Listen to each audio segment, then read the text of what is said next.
All right. Happy Chanukah to everyone. Chanukah Sameach. To you too. To you. And Simcha is a very, very important key. And I want to talk a little bit today about getting to Simchas Chanukah. What is Simchas Chanukah? What is the relationship between Simcha and Chanukah? Okay? But let's ask a few questions because we know. I want to look at two aspects here. I want to look at the parsha and I want to look at the zmanim that we're in. So always the parshios of the Mechiros Yosef are what take place over Chanukah. Why? What is the unique connection between the Mechiros Yosef and Chanukah? And if you realize, Mechiros Yosef is not a story that's isolated. It has many components to it. One of the components is, of course, the story of Yehuda and Tamar, which is encapsulated inside of it, and according to Chazal, was important because that's when Yehuda started the process of Geula flowing by saying, Tzadka mimeni, right? I accused Tamar, my daughter-in-law, of infidelity, but really it's mimeni. As Chazal say, it's my trial. Mimeni, meaning not just she's more righteous than me, but it's actually mimeni, it's my trial. Okay. So let's go to the parallel, which is the Zaman that we're in. So where Moshe Shapiro makes an interesting observation. He says that man was created on which calendar day? On the 25th of Elul. Exactly 3 months before Hanukkah. Precisely 3 months. No, Rosh Hashanah is, the world was created. I'm sorry, the world was created. Thank you. And then, of course, Adam comes along on the 6th day, which is, now, the Medrash tells us that, Mizmor Shir Yom HaShabbos was penned by Adam HaRishon because he was convinced that the world was going into complete darkness. Because he was born on Friday afternoon, at noon. As the Gemara tells us, he did the Averos, before sundown, obviously, and he therefore was convinced that he was caused the end of the world. Because came sundown, the reality was Shabbos morning, it was just the beginning of Shabbos, when Shabbos dawns. The next morning he sings Mizmor Shir Yom HaShabbos, Tov Lahodos Lashem, an interesting connection to Chanukah, Lahodos or Lahalel, is an aspect there of Hallel Vehoda'ah. That what? That the world didn't get destroyed. That I am somehow redeemable. Although, in essence, what starts to happen to the weather after Rosh Hashanah? Starts to get cooler. Right, we're going into the winter time. If you live in Israel. Right, we're sitting in the sukkah. In the old days, in America, in the old country, we'd sit with our coats, sometimes with winter coats, sometimes in the snow. Put in heaters here, you got to put in air conditioners. And the world starts to descend into the period of winter in which the days are growing shorter. And so in essence, the fear of Adam HaRishon was unfortunately being realized in a larger sense. It is true that Adam is exiled from Gan Eden. Maybe his life didn't end at that moment, but his eternal life did end. And the world did go into a period of mortality and darkness that we're still trying to get out of. And therefore, the 3 months of the creation of the world sunk into complete winter, in which the days are very, very short. How short does the day get? The shortest possible day, 6 would be like 6 hours, right? 6 out of the 18 hours, right? Because an even day, it can get to 12 and 12. 12 and 12. You can have a 12-hour day and a 12-hour night. That's the equinox, right? After that point, one way or the other, what's the shortest day of the year would be this winter solstice, correct? Shortest day of the year is the winter solstice. And at that point, how many hours, could you check that please, Danny, he's our producer and man behind the booth. And Wasn't it yesterday or the day before, December 21st? 22nd usually, 22nd? which Supposed to be the shortest day It of was the my year. anniversary. which corresponds in our terms to Chav Hei Kislev, Yeah. otherwise known as Hanukkah, the day of the Hanukkah, beginning of the Hanukkah miracle. So it's built into the creation, right? Built in, absolutely, just like Golus is built in, unfortunately, Hashem anticipated. Chazal all tell us, in Zohar Sanhedrin elsewhere, that Choshech al Pnei, it says, our Taisa Tov, Vavo, Tov was Bavel, Vahu is 22nd. Yavan. What's that? 22nd. The 22nd. Now, how many hours of daylight do you have? What's the shortest amount of daylight hours you can have, for an example? Doesn't it depend where? It depends where you are, but I'm talking about, let's say, here in Israel, for example. Shortest amount of day. If you look at the Zmanim for that day, look at my Zmanim for December 22nd, see sunrise, sunset. Okay. So in any case, the world is descending into darkness. Okay? But Death came into the world. but death came into the world, all the same thing. So the Adam was, momentarily relieved. He, on the Bigadol, as they say, the impact did happen. It did happen. What he feared did happen. When does it begin to reverse itself? And the days begin to get longer? Exactly on Hanukkah. So it says, Chazal tell us, he made an 8-day holiday. That's right. He made his own Hanukkah. The original Hanukkah was Adam Harishon's Chanukah. When he saw that he didn't destroy the world again completely, meaning that the days would get shorter and shorter until there was nothing but night. But rather, it reverses itself. There are seasons. Okay, what do we see? That's the times for yesterday. Okay, so sunrise, or Nate's, was 6:36, and sunset is 16:40. So that's 4:40. 4:40, right? So from 6 a.m., let's say, 6:30 to 4:30 is how many hours? 10 hours. Only 10 hours. So we're below sea level, as it were, okay? The night dominates the day. And depending where you are in the world, it could be more extreme. In what way did he celebrate these 8 days? Very good question. I think it was also lahalel ulahodos. That's the basic form of celebration.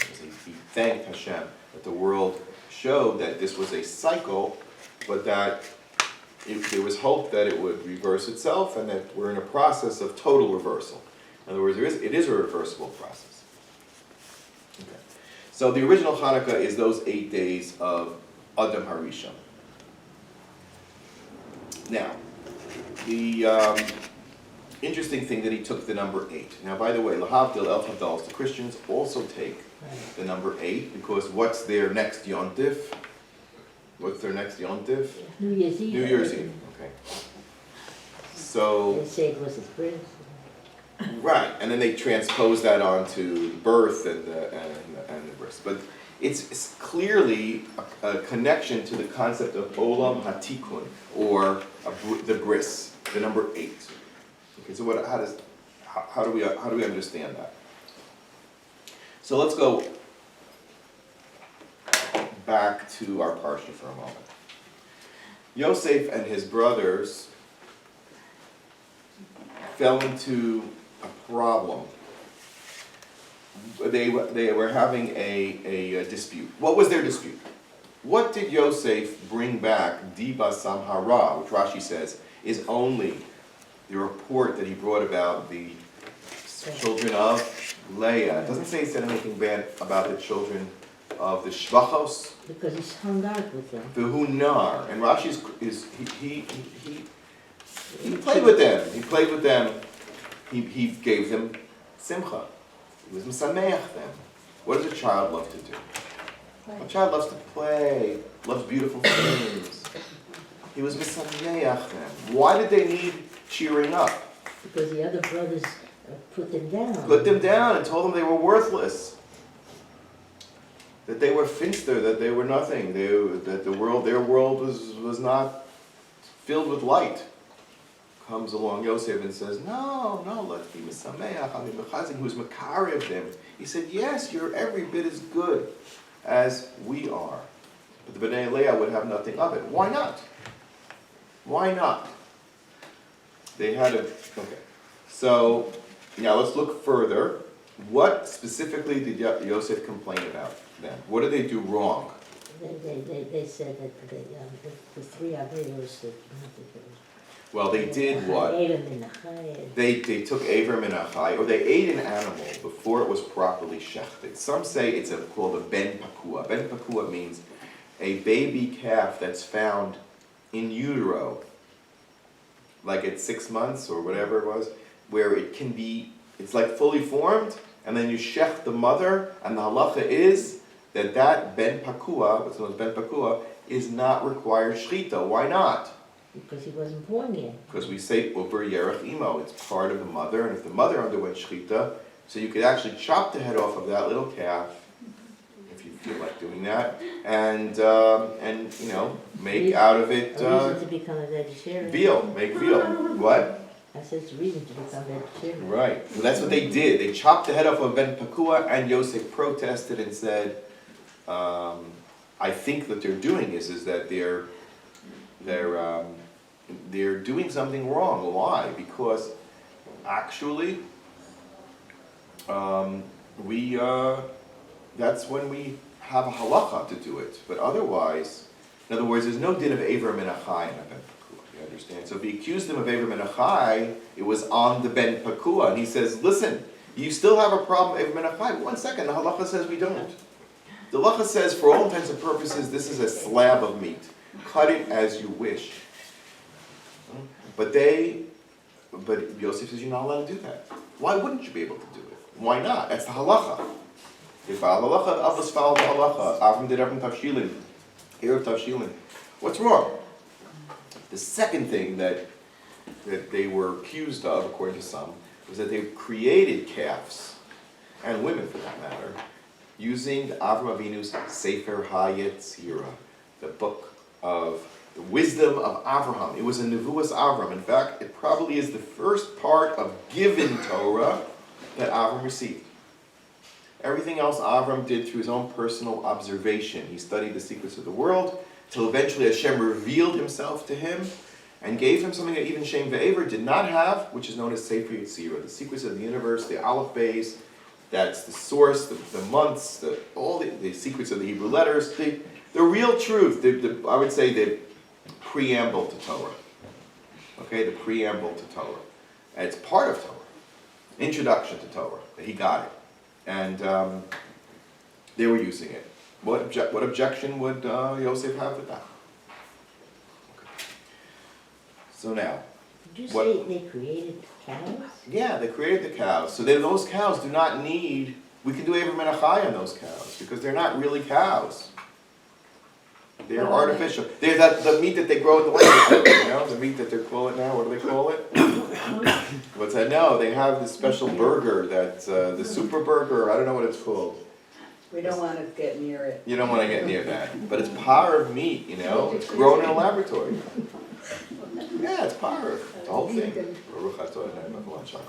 it kosher? Is it kosher? It's the biggest thing in Israel. It's getting very big. It's kosher? So what was the debate? What were they fighting about? It's not me. What were they fighting about? Vegetarian. Now you'll say, well, obviously the key is to understand the dreams.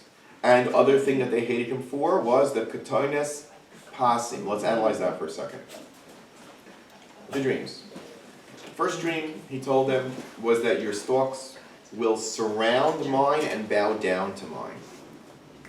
What was Yosef, a fool? Does he want to antagonize them?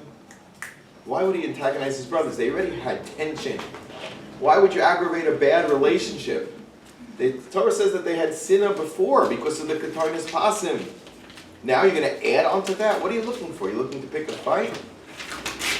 Why would he do that? And the second one is even more outrageous because he says that Chadash are Kochavim, you guys are the stars, and even my father, my mother, the sun and the moon, are bowing down to me. And Yaakov reproves him by saying, no, your mother passed away already. But of course, who was it really referring to? Yaakov's second wife, Ki'ilu, second primary wife, which is Bilhah, the maidservant of Rachel. So that's the moon. And she goes down to Mitzrayim, by the way, with Yaakov Avinu. So and Reuven tries to do what? Tries to Move her bed. move her out. Okay. Again, that's Reuven's part of this story. Is it out Because it's or a- just back one step? What? Out. Out? Yeah, he wanted to move Yaakov's bed from the tent of Bilhah to the tent of his mother. That's why he brings that. In actuality, he's successful partially because he goes out and gets the dudaim, gets the mandrakes or whatever they were, jasmine, whatever it is. And because of that, Leah ends up having Yisachar and Zvulun, 2 more sons, the 5th and 6th sons. At which point she says, I'm the main everything. So Reuven was not completely unsuccessful. He did kind of move Yaakov's tent into the tent of Leah. What was his intent of moving the tent? Get it? What's the intent? All right? And also, one more strange thing. The Ketonet Pasim, coat of many colors. What do they call it? The multicolor, technical, what is it? The Joseph and the Technicolor Dream Coat, right? Always used to be on Broadway. Broadway show. Anyway, so Rashi says a pshat that it represents 4 terrible trials that Yosef went through. Passing. What is that? Pei, Potiphar, would, both the master and the wife were terrible tests, and the master wanted him for his own pleasures, and Hashem thankfully made him a cerise, made him a eunuch, so he couldn't bother Yosef. But then his wife began the campaign. Yeah. He became a eunuch. That's why he's called cerise power. It's a whole discussion whether That's why cerise means Pharaoh put him in charge of the harem. well, if that's what Sar Tabachin means. He was a miniature, Beside right? him. He was like that's the one? The one, I don't know if that's a miniature, but it's that he was a dwarf. No, Paro was a dwarf, but I don't know about Potiphar. But Potiphar was rendered a non-problem for Yosef, who he coveted. Because Yosef was Yifat Torah, like his mother. Like his mother. All right, now, so Pei stands for Potiphar and Potiphera, and the jail time, for that matter, going into the bore. It's all relevant to slavery. The next one, Samach, stands for Socharim. He was sold many times in slavery, sold down to Egypt many times. Yud stands for Yishmaelim, that they were the ones who carried him down, carried him out of the pit, at least, and sold him many times back and forth. The Midyanim were involved. And the last Mem stands for Midyanim. So every one of the stripes of the coat of many colors represents another form of entering slavery, or going into Golus. You want me to repeat it? Pasim is Potiphar or Potiphera, which includes all of his experiences there and being thrown into jail, Mechula. And then there's Samach, Socharim, that he was sold traders to traders many times. And then there was, or they could be referring to the original group that was bringing him down, right? That had the spices and whatnot. They were selling spices, so they were Socharim. And then you have the Yishmaelim, who were involved in the sale, as well as Midyanim, who were involved in trading him and bringing him down to Mitzrayim and so on. So, why in the world would Yaakov Avinu give him such a really, really negative garment? And why would they be jealous of him? In fact, there is a medrash that says that when they sold Yosef to Mitzrayim, they said, no, everybody knows that the Jews eventually have to go into Galus, so he'll go into Galus. We'll stay in Eretz. They want to get rid of him. Let him be the Astid. You know, like in World War II, they sent the Ostjuden back to Poland. We don't want them with us German Jews here, you know. I'm sorry. This coat was also the coat worn by Adam Hosham. Correct. It's also Ketonet. It's the Kahuna Gedola. It's the priestly garments of service to Hashem that Adam was given to minister to Hashem. And who used to minister to his father in it? Esav, who stole it from Nimrod, right?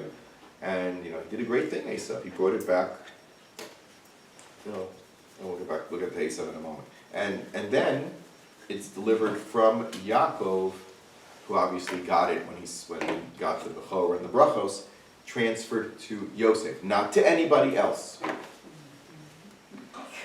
Why? Why would Yaakov do such a I thing? think he wanted to minimize the hatred from the brother by saying that, like, he needs a coat, like, he's interested in Silly things. silly things. He just wants to look, he just wants Looks happy nice. colors, Right. put on a little makeup, It's like we're not supposed to. right? Which is what he did. He used to be Misalsel Besarosa, he put in curlers. So why does it say that? They still have It was, curlers? I don't know. The Yaakov. One of the horrors of my childhood. Okay, It so was why scary to does it see say- anybody in curlers. So Frightening. what I've been hearing is that this coat was a very regal coat, and it made anyone wearing it look very regal, and he knew that this meant that he was intended for some sort of royalty, and he was preparing for that. He needed to look Yeah. his best. You know what his great royalty was? It was sold by Binyanim and sold down to Egypt and thrown into a boar. Well, By the way, foreshadowing, the brothers took him and threw him into a boar. Where was he headed anyway to? To a boar. And he says the word himself in Parshas Miketz, this week's Parsha. He says, I was thrown into a boar and I didn't do anything wrong. I once heard from Shom Arush, you know what a boar is? You go in, you don't go out. It's a one-way ticket. Bor reik ein bo mayim nechashim v'akrovim yesh bo. And some say that's the connection to Chanukah. In the Gemara, there's two statements of the Gemara, my Chanukah, that correlate in the name of the same Amorah. It says that you can't put the Chanukah menorah 20 amos high. Can't. Why? Lo shalta be'ena, you're not going to see it. Same thing for Sukkah, same thing for Eruv. You can't, a lefty, which is supposed to remind you that you're in a place which has halachos of restricted carrying. If you can't see it, it's nothing worth. If you can't see the schach, the sukkah is nothing worth. If you can't see the Chanukah menorah, it's nothing worth. So what does that have to do with the next piece, which is that the brothers threw him into a bor reik ein bo mayim. It had no water, but nechashim v'akrovim, it had snakes and scorpions. What's the connection? Same teacher, two things. So many Meforshim say, of course the connection is that how deep was the bore? It must have been 20. 20 amos. So they didn't see the snakes and scorpions, because otherwise why would they throw him to certain death? If the whole point was you didn't want to kill him, so why do you throw him with snakes and scorpions? not only that, someone made this point that if they had known that there were snakes and scorpions and they had seen that Yosef was not being harmed by them, it might have made them realize that it was a mistake to throw it in there. Yeah, and there's a lot of discussion whether they knew or didn't know. It was part of the plan. It wasn't part of the Well, plan. Meshech Chochmah speaks about it. Other people speak. What was callous about it was that they sat down and ate. What's that? Sorry? They sat down and ate. They Well, sat and you know, ate. that- You Oh, know, yeah, while he was. why did they screaming sit and for eat? Because halacha is when you're doing, Mishnah Sanhedrin tells us that when you're doing a din Torah for life and death, you're not allowed to eat. help. Oh, yeah? Yeah, at least not drink any wine. But matim b'machal, you're supposed to eat minimally, so they went and made a feast. But let's not get off track. So let's just review what the questions we're posing. First of all, we've noted that there's some sort of connection between Adam Arishon and Chanukah, in that he really celebrated the first Chanukah. And what light was the light that he was celebrating? Sunlight. Sunlight, right? The days were getting longer again. The original light of Hanukkah was the light of day, of Or, of the Shemesh, Or HaShemesh. By the way, how does Yaacov get healed from his fight? By the sun. By the sun. Okay, get it? Right, make note. Wait, what? Avram is healed by the sun from his fight with the Malach of In his who hip. dislodges his hip Joint. hip joint. I just did research about hip joint surgery. And I'm doing some graduate research in psychology, and it shows how you have to measure things and create studies, all the numbers, all the chachma of the goyim, mathematics and so on, which is really chachma. And they were evaluating who would have a greater risk of hip replacement surgery complications. Right, meaning that they put in the hip replacement, but then the bones around it fracture.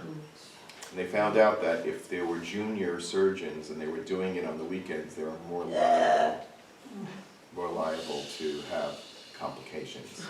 That's nice. Or if they didn't investigate what shape the bone was and what device was most appropriate for that shape.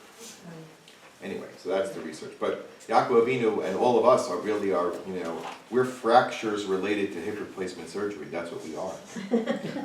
We are. Because the problem of Yaakov has never been resolved fully. It will only be resolved when Mashiach comes. Because we are stricken with the problem of what? That we can't stand on our own 2 feet, which Chazal explained to us means Raglayim are the yikum that would stand a person on his feet, represents hachazakas haTorah, money, so we can sit and learn Torah and serve Hashem, learn and daven and serve Hashem and do mitzvos, which is what this world is really meant to be, but we're busy with what? Parnasa, financial considerations, family considerations, Gid and Hashem, and all of that distracts from our avodas Hashem. Okay. Now, so we've learned that the debate between Yosef and his brothers is a little bit strange, because number one, why would they denigrate the Bnei Shvachos, and Yosef said they shouldn't? Why would they shecht these animals, which seemingly disregarded laws of Abram and Achai, but really was relying on halacha? So if it was relying on halacha, what was their debate? They shouldn't do it, they should do it, they should make believe that the halacha did remedy their situation. Well, the debate implies that they had a discussion. Well, they obviously had a difference of opinion, because Yosef reported it to his father. But he did discuss it with them first? That's a very good question. I would imagine that they did. It's interesting how that they were united in this, and yet we were talking about how Yosef is the one who was trying to make the sons of the Shvachim feel more part of the group. Correct. Yeah.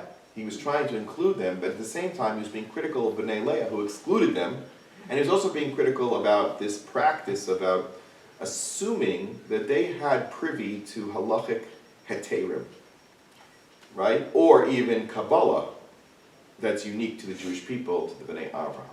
So let's understand, what's really the debate? And of course the dreams. So their argument was, and Meshech Chochmah says, other people say this, are the Jewish people already set and complete, set in stone when the 12 tribes are born? Literally, there are 12 stones. Are they set in stone? Or is something have to happen in order for them to earn their place in the roster of the 12 Shvatim for all time? Remember, in the birth process, it was never clear which mother was going to give how many tribes. It could have gone many different directions. There were many options. It wasn't closed. It wasn't fixed. If it was fixed, then every one of them would have had how many? 4. And then it gets fixed again, because Yosef ends up having 2 of his own Shvatim, Ephraim and Menashe. So essentially there's 13, and then we remove Levi, and there's all sorts of surgery going on. It's not X'd in stone. And therefore, argued Yosef, let's see what happens. Hopefully, all of us will merit to be part of Klal Yisrael. But everybody's in this playoffs, as it were. The Bnei Shvachos are no different than the Bnei Leah, who haven't yet earned their stripes, pardon the pun, and that's really what this is all about. Did you earn your ketonis pasim? Did you suffer? Did you go through trial and test? Like Davos did. Avram went through 10 tests. Yitzhak went through an Akedah. Yaakov, goodness, lived his whole life fighting around with Esav and Lavan. And then they became the Avos. Do you rise to the level of being worthy to be called the B'nai Avram, Yitzchak, Yaakov without proving yourself? Without going through some sort of tikkun? Without going through some sort of bris milah, which reveals the godliness and the awe and the light within a person? That's what a bris milah is. Removes the blockages, and therefore, maybe nobody's Klal Yisrael yet, because we haven't withstood the trials. Now you might understand, according to that, why Yaakov would give the Ketonet Pasim to Yosef, because he trusted that Yosef would be successful in withstanding the trial. And what happens when Yosef's about to succumb? Who appears to him? He's the image of his father. Yaakov, who entrusted him and said, what? He said, my name is going to appear on the breastplate of the 12 tribes. I have to be the role model. I have to be the top person to do what? To stand by Nisyonos and help my other brothers do the same. Because if I don't help them, right, and I'm the representative of Yaakov, he was entrusted by Yaakov Avinu with the task of making sure that Klal Yisrael was worthy of being Klal Yisrael. Now you kind of understand why he put his brothers through that whole rigmarole. Why? Because unless it was tested, unless they withstood the test, that Yehuda would say, if you don't, ki kamocha kaparo, if you don't give me back my brother, I'm going to kill you. Ad kidei kach, if they didn't and by the way, was that one of the B'nai Leah, the elite? No, it was one of the B'nai Rachel, who they felt might have been excised completely from Klal Yisrael. Yeah, because Yosef was a terrible threat. What was Yosef threatening them? He was saying, maybe you guys are jumping the gun. You're doing halacha, you're doing Kabbalah, you think you're so confident that you're in like Flynn, as they say. Although Flynn going through a rough time. That guy Flynn in America, he was part of it, right? In like Flynn. My father was like, it was a Rav in Perth Amboy, New Jersey. The local funeral home was Flynn's. Mr. Flynn was this nice Irishman. Whenever he knocked on our door on Shabbos, we knew what it was all about. Flynn's funeral parlor, still there, I think. You could be in like Flynn. Hold on. Maybe that's not a good thing. The 6 sons of Leah, led by some powerful figures, Reuven, Shimon, Levi, and Yehuda. Yisachar and Zvulun were late additions. They might have thought that Klal Yisrael should come out of them. Very simple. 6 sons. What do you got to do? Each one has 2, and we've got Klal Yisrael. What a deal. It did happen that way. Who did expand to 2? Yosef did. So why couldn't they? They said, we are already part of the formulation. We do not believe that B'nai Shmachos are part of this. We do not believe them. They're on a lower madrega. They could be like other people who are excised from Klal Yisrael, although they were part of the family.